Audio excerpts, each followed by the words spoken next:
And now that it is over, I desire to prophesy to you, you who have condemned me. For now I have come to the time when men can prophesy, when they are to die. I say to you, you who have killed me, punishment will fall on you immediately after my death, far heavier for you to bear than your punishment of me. For you have done this thinking to escape the need of giving any account of your lives, but exactly the contrary will come to pass, and so I tell you, those who will call you to account will be more numerous. I have kept them back till now, and you have not noticed them, and they will be the harder to bear inasmuch as they are younger, and you will be troubled all the more. For if you think that by putting men to death you can stop everyone from blaming you for living as you should not live, I tell you, you are mistaken. That way of escape is neither feasible nor noble. The noblest way, and the easiest, is not to maim others, but to fit ourselves for righteousness. That is the prophecy I give to you who have condemned me, and so I leave you.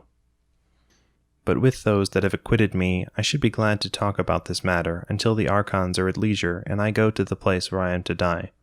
So I will ask you, gentlemen, to stay with me for the time. There is no reason why we should not talk together while we can, and tell each other our dreams. I would like to show you, as my friends, what can be the meaning of this that has befallen me. A wonderful thing, my judges, for I may call you judges and not call you amiss, a wonderful thing has happened to me. The warning that comes to me, my spiritual sign, has always in all my former life been most incessant, and has opposed me in the most trifling matters whenever I was about to act amiss. And now there has befallen me, as you see yourselves, what might really be thought, as it is thought, the greatest of all evils. And yet, when I left my home in the morning, the signal from God was not against me, nor when I came up here into the court, nor in my speech, whenever I was about to say, and yet at other times it has often stopped me in the very middle of what I was saying. But never once in this matter has it opposed me in any word or deed. What do I suppose to be the reason? I will tell you. This that has befallen me is surely good, and it cannot possibly be that we are right in our opinion, those of us who hold that death is an evil. A great proof of this has come to me. It cannot be that the well-known signal would have stopped me, unless what I was going to meet was good. Let us look at it this way, too, and we shall find much hope that it is so. Death must be one of two things. Either it is to have no consciousness at all of anything whatever, or else, as some say, it is a kind of change and migration of the soul from this world to another. Now if there is no consciousness at all, and it is like sleep when the sleeper does not dream, I say there would be a wonderful gain in death, for I am sure if any man were to take that night in which he slept so deeply and he saw no dreams, and put beside it all the other nights and days of his whole life, and compare them, and say how many of them were well better spent or happier than the one night, I am sure that not the ordinary man alone, but the king of Persia himself, would find them few to count. If death is of this nature, I would consider it a gain, for the whole of time would seem no longer than one single night. But if it is a journey to another land, if what some say is true, and all the dead are really there, if this is so, my judges, what greater good could there be?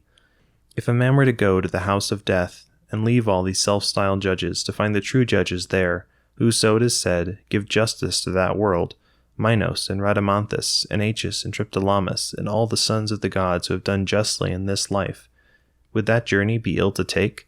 Or to meet Orpheus and Musaeus and Hesiod and Homer? What would you give for that, any of you? I would give 100 deaths if it is true. And for me especially, it would be a wonderful life there if I met Palamedes and Ajax and the son of Telamon or any of the men who had died by an unjust decree.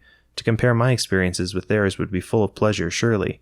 And best of all, to go on still with the men of that world as with the men of this, inquiring and questioning and learning who is wise among them, and who may think he is but is not. How much would one give, my judges, to question the hero who led the host at Troy, or Odysseus, or Sisyphus, or any of the countless men and women I could name? To talk with them there, and live with them, and question them would be happiness unspeakable.